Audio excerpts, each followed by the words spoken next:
Hey, this is Dr. Ben Weitz, host of the Rational Wellness Podcast. I talk to the leading health and nutrition experts and researchers in the field to bring you the latest in cutting-edge health information. Subscribe to the Rational Wellness Podcast for weekly updates. And to learn more, check out my website, drweitz.com. Thanks for joining me, and let's jump into the podcast. Hello, Rational Wellness Podcasters. Thank you so much for joining me again today.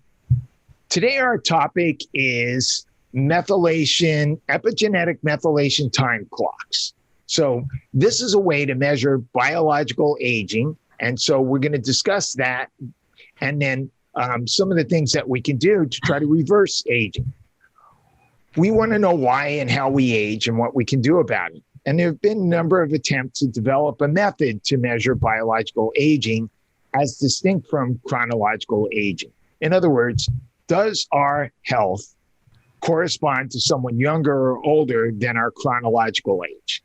And what can we do to slow down or even reverse aging? And how can we know that our methods are working if we're engaged in an anti-aging program? We do know that as we lead our lives, our DNA tends to get damaged and develops various types of defects. And perhaps we can measure this in some way. And one of the methods that has been around for a while is measuring the length of the ends of our chromosomes, known as telomere length. And shorter telomeres corresponds to increased biological aging. Recently, there's been a lot of research devoted to developing epigenetic DNA methylation clocks, which measure the extent to which parts of our genes are methylated, meaning are they over-methylated, under-methylated, etc. And we know that methylation can turn on or turn off genes, and there are some genes you want turned on, and there are some genes you don't want turned on. So these clocks measure whether specific locations on the DNA, known as CPG sites, are methylated or not. And Dr. Steve Horvath and Dr. Gregory Hannum are two of the most important researchers in this area who have each developed a different version of the methylation clock. Now, the practical application of these clocks is starting to become available for use by clinicians and for patients to measure this biological aging. And True Diagnostics is a company that's offering the True Age Test, which measures your rate of biological aging based on measuring 900,000 CPG sites on our DNA to see the extent of their methylation. And today we have Dr. Daniel Stickler joining us today, and he's the co-founder and chief medical officer at Aperon ZOH Incorporated. He's a physician for high-performing executives, entrepreneurs, elite athletes. He's also a consultant to Google for wearable technology, epigenetics, and in healthcare. He speaks regularly and is on the faculty of the Age Management Medical Group. He's also a guest lecturer for Stanford on epigenetics. He sits on multiple advisor boards, including the board of True Diagnostics, who I just mentioned, who he's representing on this podcast today. So Dr. Stickler, thank you so much for joining me today. Thanks, Doc. I'm pleasure to be here and look forward to the conversation. Sure. So let's start with, what is the difference between chronological age and biological age? Well, that's a good question, because we don't even have a consensus that aging is a true condition. I mean, we see it and we recognize that aging occurs, but some of the more recent literature coming out from the aging researchers is that we really don't have a definition of age. It's just it's a constellation of markers that we allocate to it. I mean, there's no question we gradually deteriorate and die, and there's a question, is that a programmed response? Is it a gradual breakdown of the physiologic machinery, or is it a combination of the two? So it's a vague area right now, but essentially chronologic age is just a poor marker of anything. It's, and you see 70-year-olds that function like a healthy 50-year-old, and you can't say that they're 70 years old relative to a comparison of the average of that age group. So people have shifted more towards this biologic age, but again, that's not something, I don't like the actual metric of age as a metric, whether biologic or chronologic, because it's really the health of the human system that we're looking at. And what we are gathering right now is all these biomarkers that indicate the health of the human system. I mean, it's not pleasant to be necessarily told if you're 70 years old that you look good for your age. Well, I mean, what does that actually mean? You're compared to the average of people of that age. So I tend to really kind of shift away from aging as a general statement and like to look at it as more of, these are markers of youthfulness in the system or health in the system. I've always liked to think of it in terms of function. And I think the goal for myself and a lot of us is, how can we have a high level of function till close to the end, instead of expecting that once you hit your 40s or 50s, you just get this gradual decline in your ability to function, in your mental capacity, in your physical capacity, so that as you go through your 60s and 70s, and if you're lucky enough to get into your 80s, you can barely move, you barely have any level of function. And, the idea of simply living a long time doesn't sound all that attractive if you don't have a high level of function. So, a lot in the past, we've talked about taking that curve where you gradually go downhill once you reach a certain point and trying to rectangularize it so you have a relatively high level of function till you get to the end. And I think of biological aging as corresponding to having a higher level of function. Yeah, and we're seeing that. I mean, the markers that we're gathering together, although none of them are perfect, the constellation of those markers really indicate, and what you're talking about is what we refer to as health span. We want to extend health span, not only lifespan. So, people don't have quality of life if their level of functioning is more of an invalid type of an aspect. Or, I always look at it as, when I get to the point where my body can't respond to what my brain is asking me to do. And that's a pretty broad spectrum, but it's when it's just basic functional aspects that get deteriorated. Right. And in terms of function, over the years, there have been a number of markers of physical function that seem to have a correspondence with healthier aging. And there's been grip strength. I saw a study where just being able to get up from the floor without using your hands. And so it appears as though having a certain level of strength and mobility is important for healthy aging.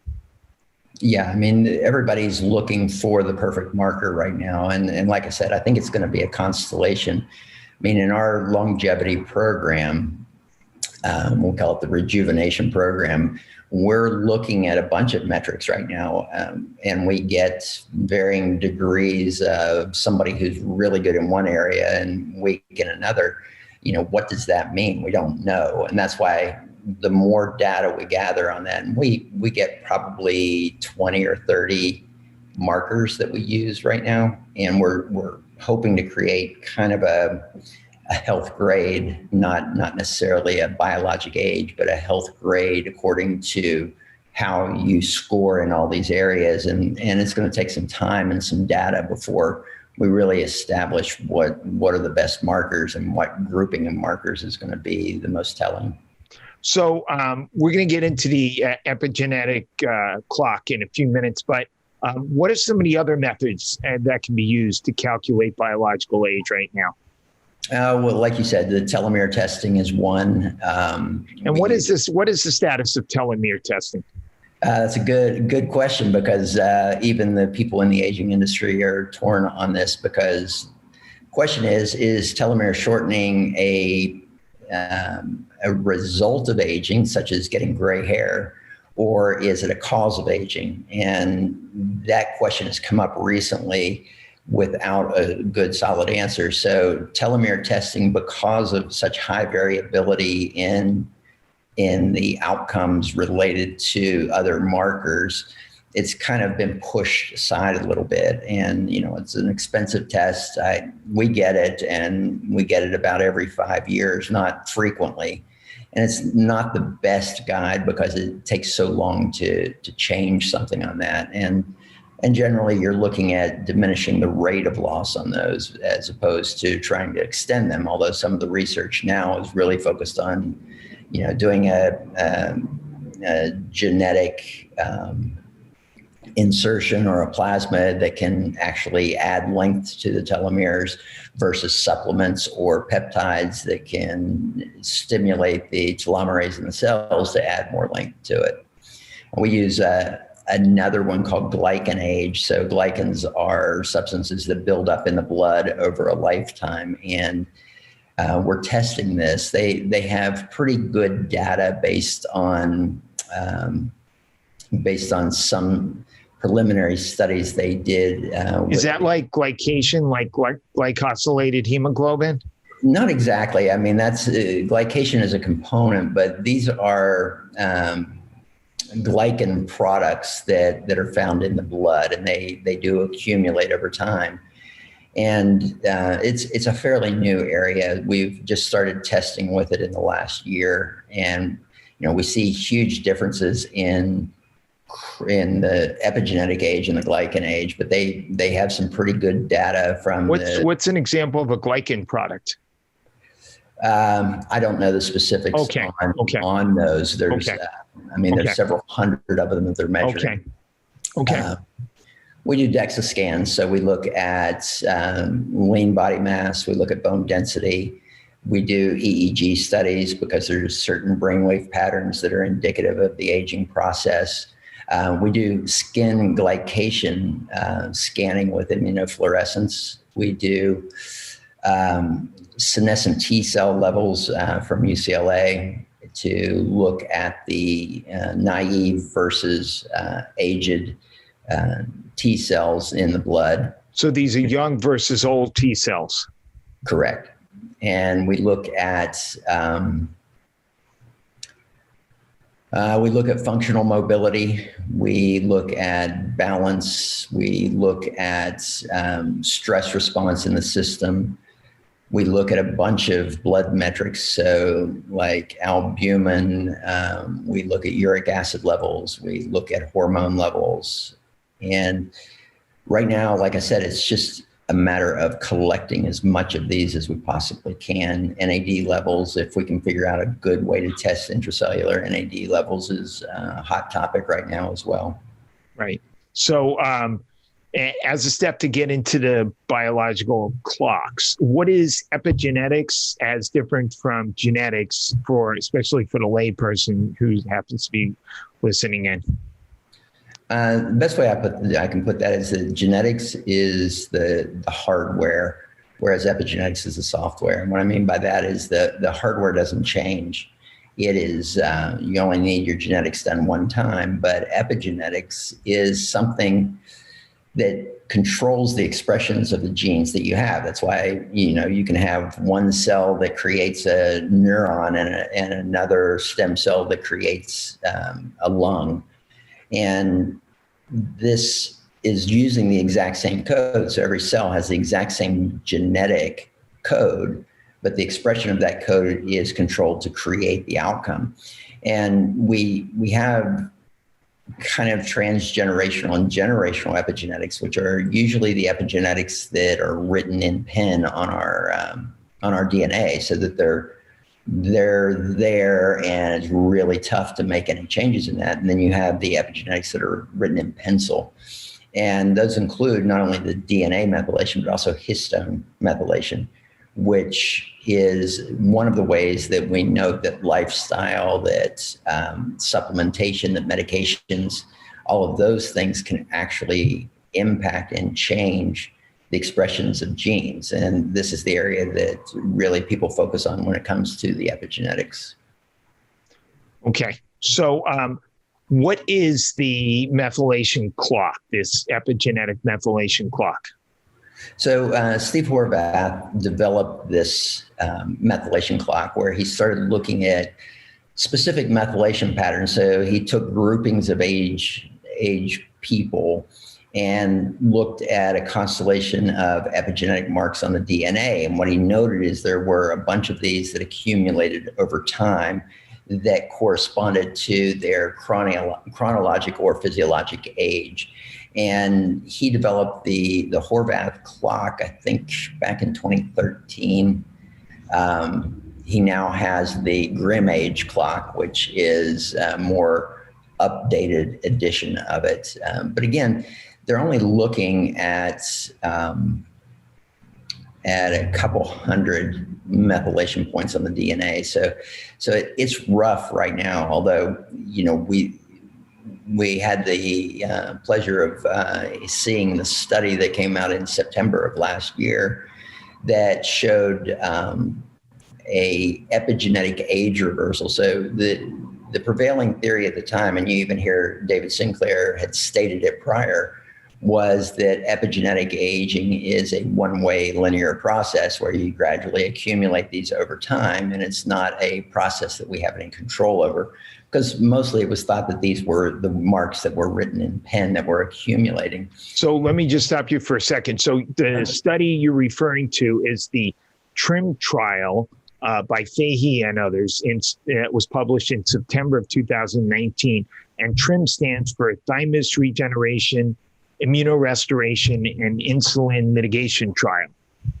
Yes, and they showed a 2.5-year gain or loss of age after a 1-year period on this trial. And they only had 9 participants, but still it was the first time that something showed that age reversal, in a sense, if we're using this as a marker, is theoretically possible. And it excited people. So a lot of the kind of worldview of aging began to shift, which was dramatic. And the same month, Sinclair releases his book. So we had the perfect storm of shifting mindset, which was great.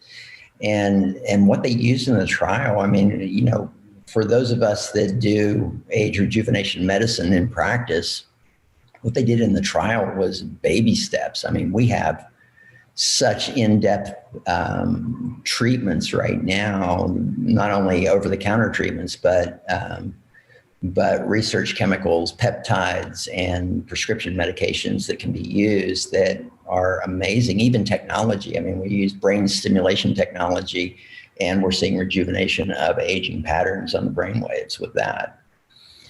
This podcast episode is sponsored by Quicksilver Scientific. Quicksilver Scientific is a leading manufacturer of nutritional supplements featuring enhanced nanoparticle delivery systems, specializing in detoxification protocols, fast-acting immune formulas, and next-generation longevity products.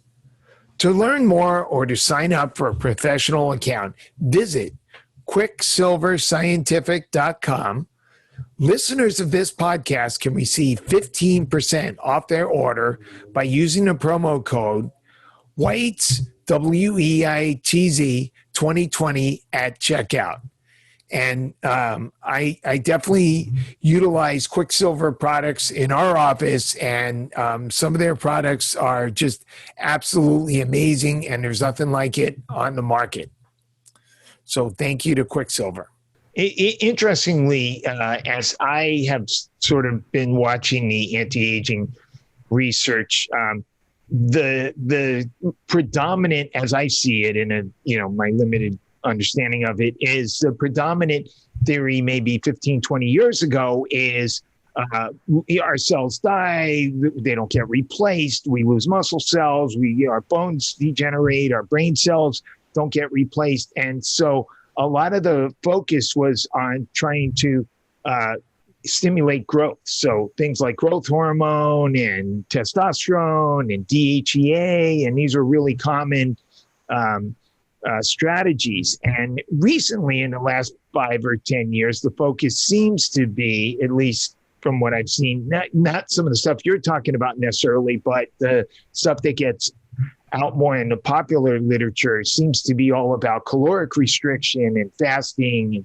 mimicking diet and things that limit damage but don't necessarily stimulate growth. And so it's interesting that they chose growth hormone as one of the strategies.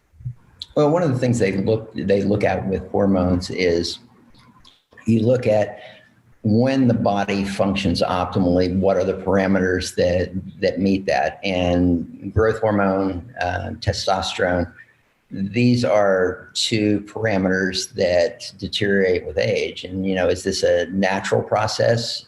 Sure. Is it a healthy process? And most of us feel that it is not. We do note that function improves dramatically and markers of aging improve dramatically when hormones are put into healthy, youthful levels. I'm not talking about super physiologic doses in this, but in dosage levels that maintain the health. I mean, growth hormone in itself is a double-edged sword. Too little is unhealthy and too much is also unhealthy. So you've got to keep in that Goldilocks zone of that. And when it comes to calorie restriction, recent analysis has kind of pushed back a little bit on that too. I mean, calorie restriction definitely has an impact, but calorie restriction to the point that's required to match what they see in animal studies is a pretty unpleasant state to be in. I mean, there's no question that total calorie restriction is beneficial, but to achieve really substantial outcomes, I mean, the hunger that you would experience wouldn't make life worth living, I don't think, which is a big impact. And now they're actually leaning towards the chronic calorie restriction is not the best way to do it, but that you do spurts of it, so intermittent periods of it that allow the body to adjust. I mean, stress is a good thing for the body. It makes the body adapt. And, a severe calorie restriction is a stressful event on the body. So for those of us who haven't seen this study, they used a combination of growth hormone, DHEA, Metformin, which is a popular drug for diabetes because it reduces insulin resistance. But they also used 50 milligrams of zinc and 3,000 milligrams of vitamin D. And one of the things they showed was that there was increased stimulation of the thymus gland, which tends to degenerate with time. And that's what they mean by immunorestoration. As the immune system weakens, you become more vulnerable to bacteria and viruses, just like older folks are dying at a higher rate from COVID-19. So keeping your immune system robust is important. We know zinc and vitamin D are crucial factors in immune function, but I haven't heard too much talk about the potential benefits of zinc and vitamin D from this intervention study.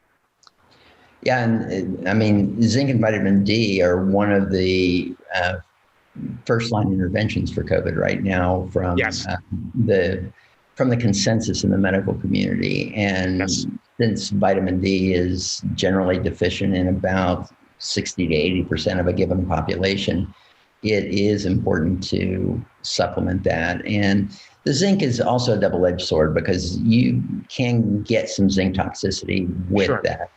One of the things we look at is the genetics that relate to cautions with zinc and base our recommendations on that personalized approach with them. But, when it comes to aging, there's a lot of available stuff on the market right now. I mean, Rejuvant, which is calcium AKG, which was developed at Stanford's Buck Institute on Aging, was developed by Brian Kennedy. And it's got really amazing aspects to it. Can you repeat that? That's not something I'm familiar with. Rejuvant is the brand name of it. Okay. Calcium AKG, alpha ketoglutarate. Right. We know it deteriorates over time with aging, and replacing that it impacts about 5 of the 9 hallmarks of aging that need to be targeted. You have NMN, which is over the counter, and you have vitamin D, of course. You have senolytics now. Supplemental senolytics. We have prescription senolytics, which take out those zombie cells that accumulate over time that the body can't get rid of. And they secrete toxins. They take up metabolic aspects of the body. And when we can reduce them, we dramatically change the outcome. And we use a senolytic formula that has quercetin and fisetin in it, which are 2 different over-the-counter senolytic compounds that have shown really impressive benefits. Quercetin has been around forever, and it's also a zinc ionophore, and so we're using that in our immune protocols these days.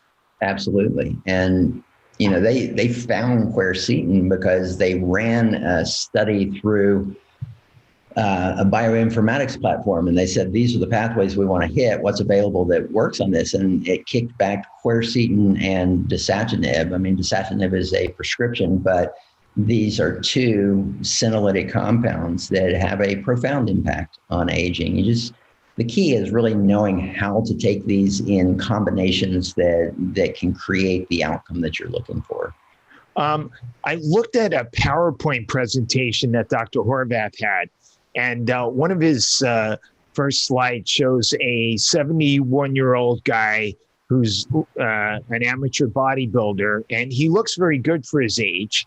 But it says on the slide that if you use clinical markers of aging, such as body mass index, grip strength, blood pressure, he will probably be considered young for his age, though he is probably old according to molecular biomarkers, such as the epigenetic clock. Dr. Horvath says that the message is that, and this is what he says on the slide, that the message is that molecular markers will not be misled. What did he mean by that? Well, again, this is an area that what we found, and it's funny because I found it in several of my clients because I work with some professional athletes, and their epigenetic age markers were some of them 10 years older than their chronological age, and these were very fit, healthy people. There was a follow-up study that was recently published looking at athletes in epigenetic age, and they tend to be older. I know. I did a podcast not too long ago with Ben Greenfield, and he got tested and he came out older than his. I think his age is 38 and he was 43 or something. Yeah. And so the study though that came out, some of the markers that they're using to establish epigenetic age were methylated, which means the genes were turned down or turned off. And it was interesting because they picked out like 3 or 4 of these in particular that actually code for better health in the sense that it reduces cancer rates and heart disease. So, even though the accumulation is over time, there's benefits there. So are we truly measuring that? And that's the issue right now. And this is, what I love about True Diagnostics is they're looking at 900,000 methylation points. How many of those do we know about? Well, maybe 5% of those that we actually have information on. So what they're doing is not only storing this or keeping this report together, but as data accumulates, it will update that report for you so that you can contribute to it too. You provide feedback on other aspects of like lab work and your social behaviors. And suddenly we can start narrowing this down. I mean, this is the age of bioinformatics. And the more data we have, the more accurate we can get with what we're doing. And this epigenetic age for these athletes and these really significant exercisers, I don't think is a reflection of their true physiologic age. So it has to be taken with an understanding of what you're actually measuring there. So how does the test determine if a gene is methylated? If it's methylated too much to a point where, that J-shaped curve now is going the opposite direction, or not methylated enough, does it take into account all that? Can it? You're asking me a technical question that's more for the biochemist, but I don't believe it goes into specifics of the degree of methylation. Just the specific markers they're looking at. Is there a methyl group added to that marker on the DNA? Is the primary focus.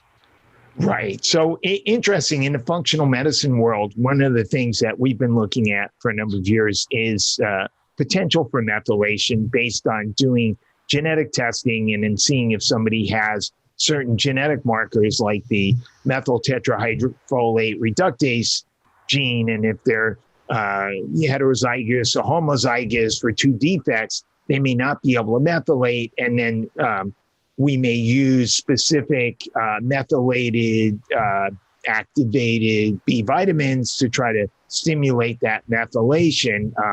But then we're also cautious to try to make sure we don't over-methylate, which, certain genes that are over-methylated can lead to increased breast cancer risk, et cetera. So I'm wondering if there's a way that this methylation testing could be used for feedback. Say, I have a patient, they have, they're homozygous for MTHFR, and we give them methylated B vitamins. Is there a way that we can then tell, are we properly methylating their genes? Are we under or over methylating them? Can we titrate the dosage? I'm wondering if there's something like that is or might be available. Another great question, because again, we don't have the answer to that. How does the body's ability to methylate affect the aging methylation of the DNA? And there isn't an answer. I mean, again, using genetics and I run a genetics company, and we test MTHFR 677 and 1298. And I have seen clients that had homozygous on both of them, which means that they have less than 25% function of the MTHFR, yet they have normal homocysteine levels. And most of the time it's because they're consuming adequate methylfolate in the diet. And looking at these polymorphisms, which is what we're testing in genetic testing right now, when we're talking about 23andMe, where we're talking about the Apiron test, Ancestry, they're looking at polymorphisms, and these are not mutations. And I think this has been taken to the point where it's very misunderstood by the general public. These are variations that have inherited through your ancestry that are designed to optimize your system for the environment that you're in. And the problem is now we move around all over the world, and we're not in that ancestral environment that our genes are optimized for. So we have to make adjustments to our environment to match our genetics. And this is nutrigenetics, is basically eating for your genes, as opposed to nutrigenomics, which is eating to change expressions of your genes. And I really want to see this whole idea of these polymorphisms as mutations to kind of go away, because it really is it's putting a lot of fear into people that essentially are unnecessary. So really understanding not only the genetics, but the markers that occur with that and the lifestyle of the person that has them. I mean, I have plenty of homozygous MTHFRs that I'm just like, you don't need any exogenous treatments on that. You're doing well with what you're eating, apparently, because you don't have the expression that is showing. Yeah, good. We gauge a lot of the recommendations based on things like homocysteine levels, et cetera. Yeah. So what is the difference between the True Diagnostics True Age test and the Horvath clock? Is it's using a Horvath clock, or it's a There are aspects of it in there. Also, Dr. Hannum's and the Duke clocks that are being used. So it's a combination of them, and it's really designed to be the largest database of epigenetic marks on the market. And I mean, honestly, we can't give you a great deal of knowledge with these reports yet. We can give you an overview of the knowledge that we've accumulated, but over time, as more and more people do this, we'll be able to dive deeper and give you insights into what's happening. The great thing is we have all these markers now. And so now that we know that we're looking at these markers, we can run it through the AI that we have that will mine this stuff and say, you know, here's all the people that are smokers. What do you see in common with them that's not in non-smokers? And so we can start diving into the bioinformatics, which is going to be huge for people. I mean, this is truly the next 3 years. We're going to see such advances in epigenetics. And I think, you know, a lot of the genetic stuff is going to fall by the wayside from that point. It's not that we won't need genetics, but we have to look at it as just another biomarker. And the epigenetics is going to be really the top piece that we're going to be focused on.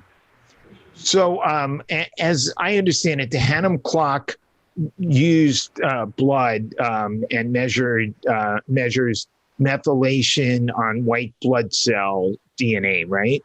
Right. But the Horvath clock, or the newer version of the Horvath clock, uses DNA not just from white blood cells, but from other tissues.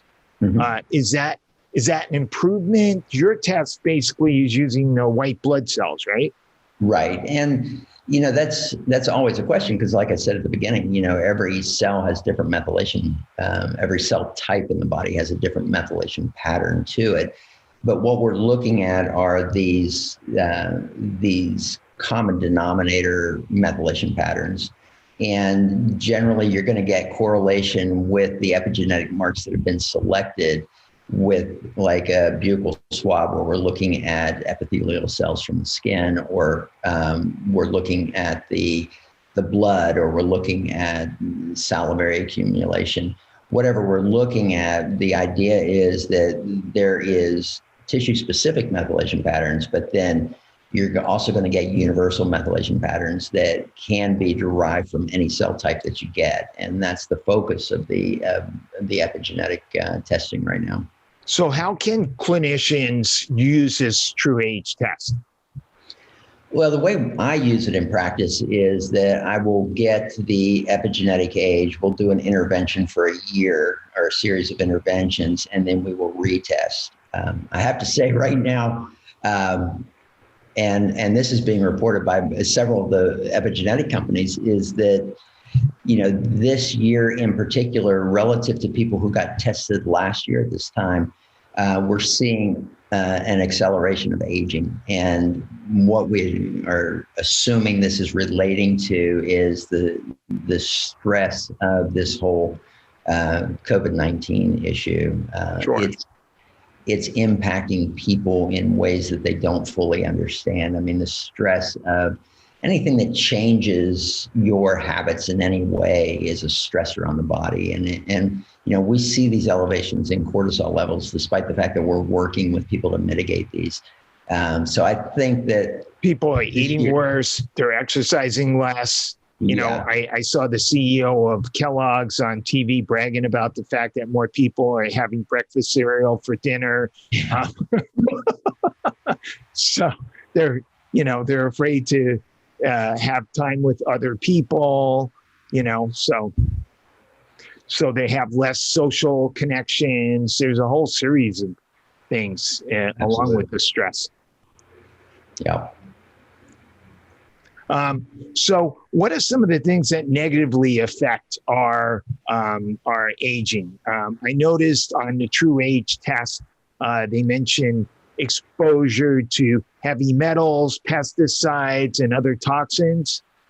Right. There's use stressors, and then there's mal stressors, the ones that A eustressor is good because we have a certain kind of bandwidth that we function in. And within that bandwidth, our gene expressions are set to really optimize the human body's function within that realm. And little excursions outside that realm create stressors.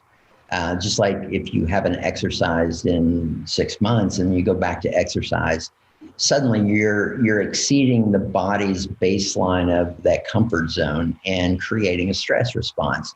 Is that a bad thing? No, that's actually a good thing. It's a hormetic response that the body responds and says, hey, this is an unfamiliar environment. I have to make adjustments to create a healthier, more resilient, anti-fragile human. And so you get beneficial effects in that way, but there are some stressors that will take you too far outside of that zone. Those can be things like heavy metals. Those can be things like smoking.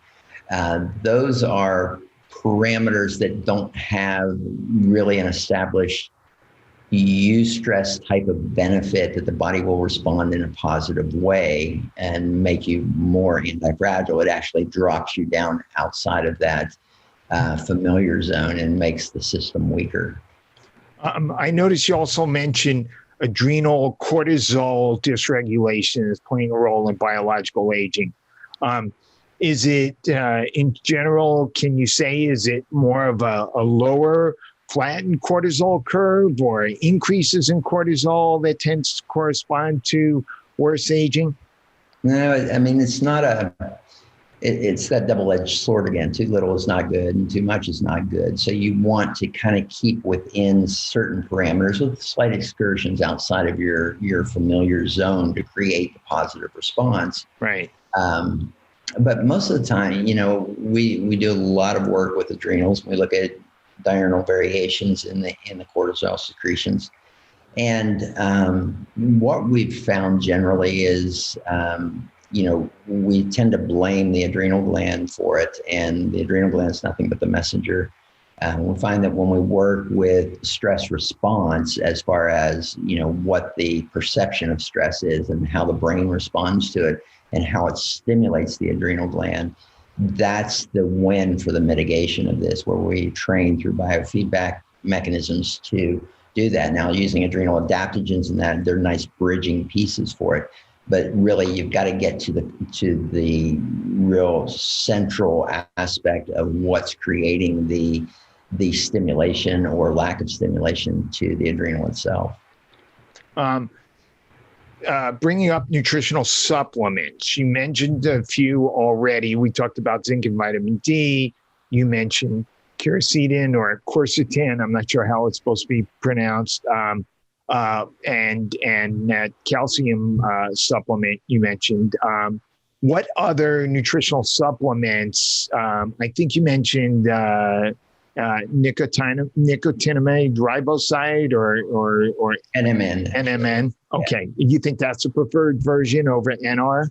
Again, that's something that we don't have good data on. Okay. I mean, one of the biggest problems is people report doubling or tripling of NAD levels. And when you see that, always question the study, because what we care about is absolute levels, not change from baseline. Because somebody that's got a 1% of where they should be, and they triple that, they're at 3%. What kind of boost is that? That's right. Not. Yeah. So Yeah. Looking at the ideal way to do this, and really, I'm not a big fan of the NAD IVs. I mean, they give you a short burst, but the body gets rid of that in the next 24 hours. So I think a lot of what people experience is a stress response that creates a euphoric feeling, and they perceive that they're getting benefit from it. So what most people are looking at is, how do we chronically supply new NAD to the cells? And so the debate is, do we do intramuscular injections daily? Do we do IVs? Do we do supplementation? And should we do NR or NMN? There's going to be some data coming out from James Clement's lab that I think is going to probably shift us more towards using NMN ionophoresis, where we actually put a patch on, an electrical patch that we put the NMN into that will absorb based on electrical charges. And we can do that even twice a day or a couple times a week and create the higher levels of NAD in the cells, which is really the ultimate goal in that. Interesting. What about resveratrol? Resveratrol is, I wouldn't look at it from a standpoint of what they were initially looking at it. I mean, they were looking at it as a SERT receptor stimulant and creating more NAD. But I think resveratrol actually has anti-aging benefits. Are they from what we think we are saying? I'm not sure. I think, resveratrol for somebody who is interested in age rejuvenation, and we add that to our senolytic formulation. I think that there is some benefit. We just don't know what it is right now. And I think it's kind of minor, but we're still looking at what's the complete complement that can create the system. And, one thing that people tend to neglect is a daily multivitamin. Right. We have so many micronutrients that are deficient when we look at our nutritional intake and our nutritional needs.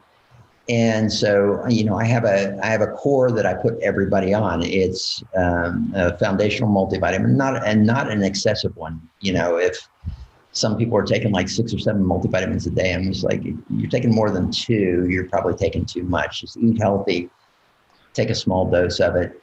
The vitamin D, and we use 5,000 IU of D3 plus K2. Fish oil. So we do use fish oil, and this is because of epigenetics. I mean, there's all these debates about, is fish oil good for you? Is it bad for you? You see the same different outcomes in the same week from the research. But what we do know from epigenetics and nutrigenomics is that chronic intake of fish oil really upregulates metabolic gene activation and downregulates pro-inflammatory gene expression. So we do use fish oil, usually just 2 grams a day. And we also recommend B12 supplementation, and either through injections or through a sublingual. Those are essentially our core, what we call foundational supplementation. And then from that point on, we go into more biospecific or more longevity focused or performance focused lines of vitamins, but we just have that foundation that we pretty much recommend for everybody as a core. Okay, what about specific diet? Has there been any work on, I noticed on the True Diagnostic website, Mediterranean diet was mentioned. What about Mediterranean diet versus vegan versus paleo, or et cetera? Do we have any sort of, this again comes from, depending on the person, Yeah. I mean, it's genetics again. When we look at gene expressions based on dietary patterns, there is no perfect human diet. I mean, if you take somebody that's got an ancestry with Inuit Eskimos. We're getting a weird echo. Yeah, there's actually a lawnmower outside. Oh my gosh. Sorry. Yeah, I didn't expect that. Okay, not much you can do about that. Yeah, okay. If you have somebody with the ancestry of Inuit Eskimo, their genetic polymorphisms that they've inherited are optimized for that environment. So a high-fat diet's going to work very well for them. Right. If you have somebody who is Southeast Asian and they're more of a starchy diet works for them. Most of us in the United States have some kind of a core background of a Mediterranean heritage. And around that, so European, Mediterranean, you're going to find that the genes respond best to the components of the Mediterranean diet, a fish-based, high vegetable, and significant intake of olive oils. We're finding that the markers that we look at in aging, we are personally, from an anecdotal experience, finding that seems to correlate best with the outcomes. Yeah. So essentially, as you know, we've been talking about in functional medicine for a long time, you've got to match the right diet to the right person. What medications have been shown to slow down or reverse epigenetic aging? Well, the first one I talked about earlier was the dasatinib. That is a senolytic that's really powerful. And what we typically do is we'll do. Is there another name for that for those of us who are not familiar with it? Not that I'm aware of. Okay. It is, but I can't think of it right now. That's the generic name. Dasatinib. Okay. And what was that drug originally developed for? It was used as a, I can't remember exactly, but it's been around for many years. This was the one that they found in the bioinformatics platform that found that it limited that. But the way you use that is you typically take it for 2 days, like a Monday and a Tuesday for 2 to 3 weeks in a row, and then you stop, and then 6 months later you may take it again. The thing with senolytics is they tend to target specific organ types, so the skin, the liver, the fat.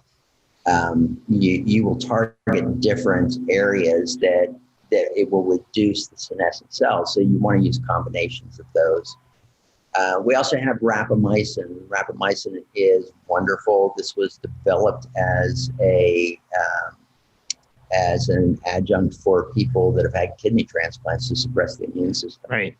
But we use it in lower doses. And dasatinib is an mTOR inhibitor, which is one of the aspects that we know creates a more youthful expression in the body, is inhibiting mTOR over time. But the other thing they found is that when we talk about senescent cells, and I think this is the most important thing that rapamycin does, is it mitigates what are called SASPs that are secreted by senescent cells. And those are the toxic elements that are secreted by these cells. So the rapamycin seems to mitigate that. And you don't do a lot of this. I mean, it's like a once a week dose of 2 to 3 milligrams that is effective in that. And you have to watch for side effects with it. The other one is metformin. I mean, classic. Metformin is one of those ones that anybody focused on longevity, we typically work with on the metformin. And it is a true mTOR inhibitor. It's one of the most potent ones that we have available to us. And a lot of people will say, well, doesn't inhibiting mTOR limit the ability to grow muscle, which is, frailty is a hallmark of aging.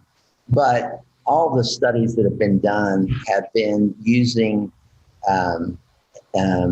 metformin as an individual piece. Now, with our clients, we will use other things like testosterone or growth hormone releasing hormone, and we monitor DEXA scans to see what their lean body mass is doing over time. And we're finding that the metformin is not inhibiting muscle growth in that way. So we like the metformin in that regard. And you've also got some peptides, which don't have a great deal of research behind them, but they're finding that they do have significant impacts on aspects of aging. I mean, we look at things like mitochondrial rejuvenation and mitochondrial biogenesis. And we have things like GW501, 516, which is not a peptide, but a research chemical. We have things like SS31, which is a fairly new one. We have things like MOT-SC, which are peptides that have a substantial impact on mitochondria. Those are also ones called humanin, which we don't have a great deal of data on. And there's things like Epigenetic, which from the Russian researthymine, they have a 6 and a 12-year study using Epigenetic. We have things that can rejuvenate the thymus, like thymolin or thymosin alpha, which boosts the immune system. What about BPC 157? BPC 157, I really like. I love the oral form for the gut. I mean, you talk about something that heals the gut almost 100% of the time. We'll use oral BPC. talking about working on really neuroprotection or soft tissue recoveries, BPC is wonderful for that. It accelerates the recovery for that. I don't find that it happens very well with the oral, but the oral is awesome for the gut for sure. Cool. Good. So I think that pretty much concludes my questions. Any final thoughts you want to leave us with, and then give us information about how to find out about this test, and as well as anybody who'd like to get a hold of you? Yeah, the one thing I always like to emphasize is that everything starts with lifestyle first and foremost. I mean, and that's what I tell people. 90% of what I do in my program is lifestyle orientation. And you can't focus on the standards of just nutrition and exercise. I mean, if you're not addressing stress, if you're not addressing brain health, if you're not addressing even mindset, I mean, mindset is a huge piece. Love and relationships, a huge piece. So all of these lifestyle components play together, and trying to isolate them into silos and thinking you're going to have an impact is naive. So really working with all aspects of the way you function is really important. Now, to get the epigenetic test and really to be part of something that's pretty exciting, go to truediagnostics.com and you can find out how to order the test. You can order it direct even. You don't have to have a physician, but I recommend having a physician that can help you interpret it, or a health coach that can help you interpret it. I mean, there's probably more non-physicians that understand epigenetics better than the majority of physicians. I mean, I think physicians are moving into a world where it's going to be sick care only. And because 90% of our health is lifestyle, I think you're going to see the functional practitioners, the coaches, all of this are going to be the go-tos for really optimizing health and maintaining your baseline. So for anybody who wants to look into us, we have our website is apeironzoh.com. So it's apeironzoh.com, and apeironzoh is Greek for limitless life. And that's really our mission, is to help create that limitless aspect of what's possible. Great. Thank you, Dr. Stickler.